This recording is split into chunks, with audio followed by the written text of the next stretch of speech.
Many of us are working from home. Many of us have students who are now working from home, and we can't control everything in our lives. So when it comes to being able to navigate an interview virtually, while also trying to control your kids and your pets and your spouse and your home life and everything, do your very best to prepare beforehand.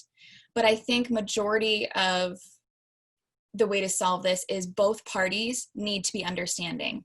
So hopefully whoever's interviewing you will understand that if a toddler walks in, that's the life of toddlers. They wander, they don't follow rules all the time. So that might actually be a really great opportunity to show, how do you deal with distractions as an employee? Are you going to let this interruption, kerfuffle you and turn you off and shut you down?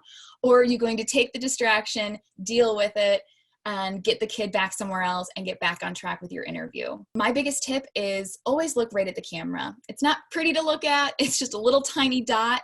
However, that gives the perception of you looking into somebody's eyes. And then I will also glance over to look at the person who is conducting the interview with me, just to make sure they see that I'm going from camera to them and I am looking at their reactions. So move your eyes accordingly. But biggest tip, make sure you're not just staring at yourself. Most platforms give you the space to be able to test your audio and video before actually starting the call.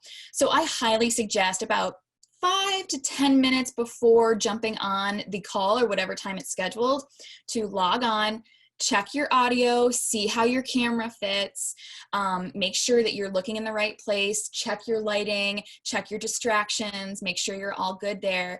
But take that first couple of 5 to 10 minutes to check your tech. Make sure you're all set to go, because you don't want to do that once the interview started. After a virtual interview, I usually just like to try and send a nice email. So make sure while you're in there, you have that person's contact information. If you were speaking on the phone with John Smith, but your interview is with, a woman named Sherry, then make sure you have Sherry's contact information so that you can send her a personal email, thanking her for your time, thanking her for listening to you, all that kind of stuff, and just kind of closing off the day and the interview and giving them one last sight of who you are and the type of employee that you are.